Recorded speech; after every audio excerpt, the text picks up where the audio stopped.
avec la manière gis nañu démb joueurs yi xarañte bi ñu wane ci terrain bi Malick. waaw une prestigieuse victoire victoire la bu nga xam ne ki nga xam ne moom la Sénégal gagné mooy le grand Brésil 5 fois champion du monde 3e au classement mondial avec une équipe bu nga xam ne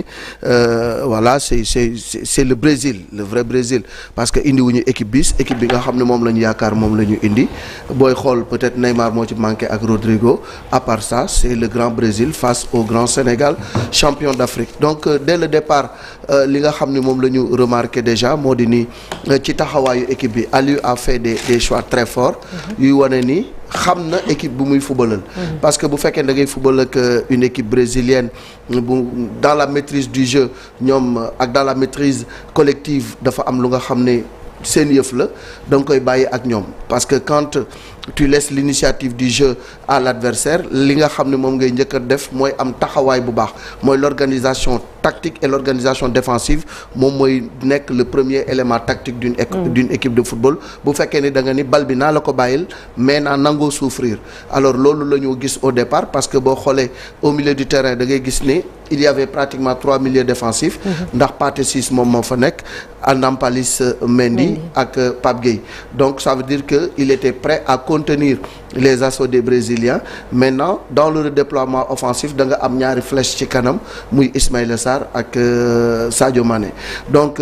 ci première minute wax dëgg yàlla on avait paniqué parce que Vinicius était intenable donc ñu am une bonne entrée dans les 15 premières minutes Sénégal jël but ñu demaat jëlaat beneen but mais heureusement pour le Sénégal arbitre bi daf ci dellu si waat parce que boobu ça allait être la catastrophe bu fekkoon ni but boobu accordé nañ ko mais ce qu'il faut remarquer mais moo di ni l'équipe est déjà solide sur ses bases c'est-à-dire que dafa nekk équipe bu nga xam ne taxawaay bi am na solo am na solidarité mais aussi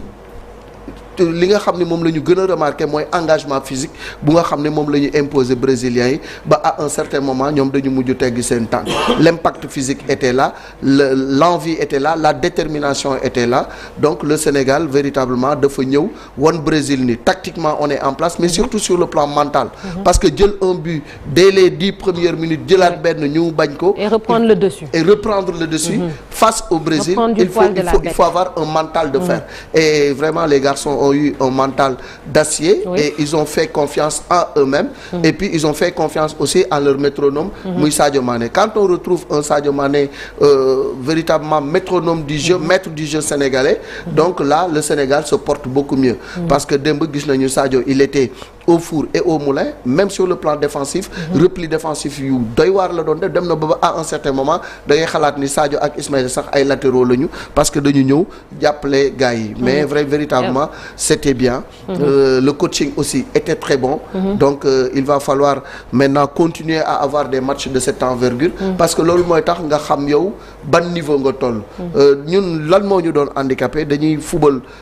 éliminatoire Coupe d'Afrique ñooy première nation africaine loolu daf lay favoriser ngay daje ak ay équipes yu nga xam ne xëy na c'est des équipes de deuxième ou de troisième amuñu doole nga dóor leen wulli leen ñu ne parcours sans faute au plus grand voilà parcours sans faute nga dem fële après nga am ay difficultés maintenant il faut se mesurer au plus grand pour aller encore plus haut bravo à Aliou bravo à ces garçons ils ont réalisé un match remarquable. Cheikh dafa mel ni jàpp nañ confiance encore une fois ce n'était pas facile du point de vue environnement fa ñu nekkoon fi ñu ko doon jouer muy Lisbonne on imagine aisément que xëy na brésiliens yi ñoom ñoo ko ëpp et puis voilà même pays yuy làkk portugais la aussi pays lusophone non pratiquement même peuple bi la c'est une équipe nationale portugaise ay brésiliens bari nañ fa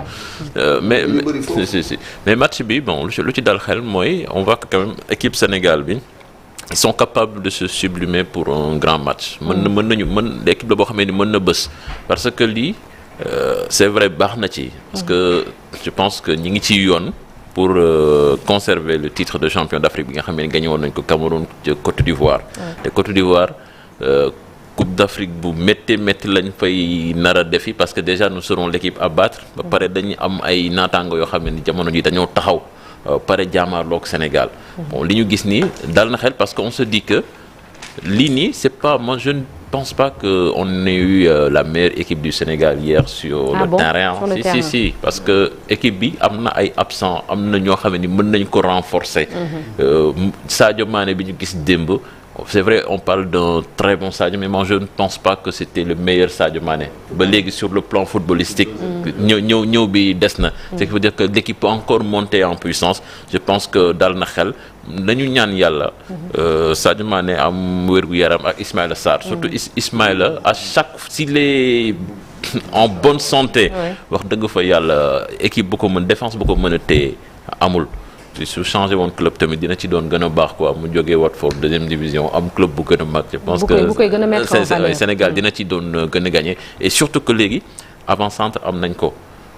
Habib Diallo il est bon.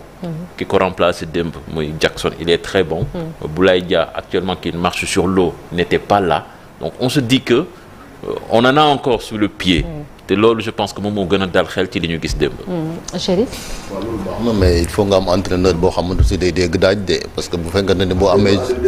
non Malick kon seetaan match bi xanaa non ban tactico. il dit déjà que tactiquement c'était bien tactico gagné nañ Sénégal gagné nañ mais Aliou Cissé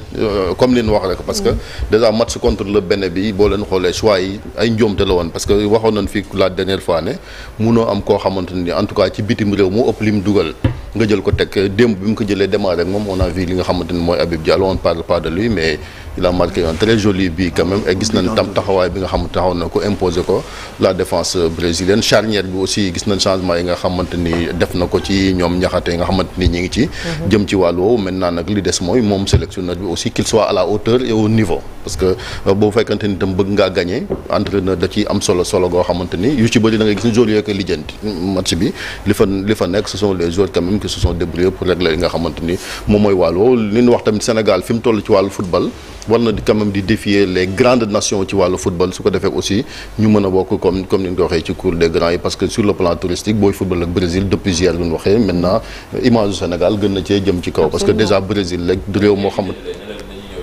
fii stade Maître Abdoulaye Wade ñu tëggaat ko mais match bi Brésil la ko boo xoolee ñoom ñoo ko organisé. mais ñun mën nañ ko tëggaat ñun waaw ñun loolu nag ñu war a même bu dul Brésil xool yeneen aussi Argentine nag fii boo demee ay France depuis 2002 on n'a pas joué avec l'équipe de France Sénégal France dañuy daw ñemewuñu non war a xaar ak yeneen dëkk yoo xamante ni en tout cas ñi ngi ci ngir jëm ñi ngi ci football la ku la man boo bëggee progresser voilà loolu la quoi parce que moom moo tax nga mën a nat ci bopp parce que ñi ngi jëm ci Coupe d'Afrique boo xamante ni aussi Sénégal est attendu là-bas donc et c'est bien aussi pour li yeneen grande nation yoo xamante ni ñu ngi ci Afrique parce que Maroc a ngi ni commencé woon ñoom it naagu mais on a vu ce qui s'est passé week-end bi ak li leen dal fële ci Afrique du Sud ak cette victoire quand même historique du Sénégal muy loo xamante ni quand même il faut saluer ça continuer le travail entraîneur bi di def confiance comme ni ñu koy waxee ñenn ñi tey dégg parce que tamit mënoo fi nekk chaque fois di maanaam il faut que yenn critiques yi c'est bon parce que ñi fi nekk di critique wala naan waaye c'est pas pour yàq wala nangam parce que Sénégal ñëpp a ko bokk mais da ngay gis ni moom dafay xaw a dëgër bopp goo xamante ni mooy ci dara bañ cee bàyyi te xam ne ni moom mooy juum ndax saa su nekk su ko defee lii ci fekk Sénégal baaxut et puis il faut continuer à lui parler je pense que moom c'est vrai que c'est le sélectionneur mooy sélectionné mais li ko nit ñi di wax aussi de loin ñiy seetaan war nañoo gis yoo xamante ne ay faay la buñ ko defee jooyante am te su ko defee rek am ci ndam su ko defoon nag doon fi toog fii di jooy. Tu as ta place à la Fédé Ibou. Voilà soxna Naata Chérif a raison parce que souvent dañuy dégg ñu naan leen 17 millions de Sénégalais. C'est vrai que 17 millions d'entraîneurs autant pour moi. C'est vrai que duñu ay techniciens mais bon yàgg nañu suivre football donte liñ ci pratiquer bëriwul donc yokk góorgóorlu bi rek ak taxawaay bi jéem a renforcer équipe bi tamit parce que gis nañ ay xale yoo xamante ne ils sont en train de frapper à la porte. On peut citer ñaari Lamine Camara yi ñooñu tey bëriwul ñu leen dàq football bu fekkente ne tamit Pape Demba aussi am na place am donc Sénégal benn Chérif mu ngi koy évoquer léegi mais dama gis ne Aliou l'avait très tôt évoqué ne woon na c'était une opportunité de donner une chance ñi nga xamante ne amuñu woon temps de jeu. Ouais. Donc c'était vraiment une bonne option aussi mu dugal ñenn ñi. D'accord. Donc sinon ça allait être compliqué. wala indi la équipe nationale ba nga dem moom amoo benn minute yooyu tamit lu ñu war a xoolaat la. Donc il faut donner l'opportunité aux jeunes suñu dematee ba am yenn avance yi pourquoi pas renforcer quoi. En tout cas félicitations à tout le monde. Oui. Et bonne continuation. Merci beaucoup Ibou. Je vois également qu'il nous faut constituer une équipe de foot ici sur le plateau. On va travailler sur ça inchallah. En tout cas ñi fi nekk dinañ constituer Chérif moo nar a nekk capitaine bi ndax dafa am Elimane new fo Elimane nga xam ne temps yi moo raw Brésil moo raw brésilien yi. Elimane jabar ji moom mooy accoucher moo tax ñu libéré ko mu dem. waaye bu fa nekkoon tamit dina gën a toj caa. Jacob aussi gis na ni macha allah. Jacob une bonne entrée en matière. Il est en train de faire de bonnes choses comme ni ñu koy defee à Villarreal. Donc voilà on a une bonne équipe. C'est bon pour le moral mais. bu ñu naagu nañu continuer liggéey nañu yokk liggéey bi yokk concentration bi. Merci beaucoup El Hadj Malick ñu jàll ci beneen ponk un jour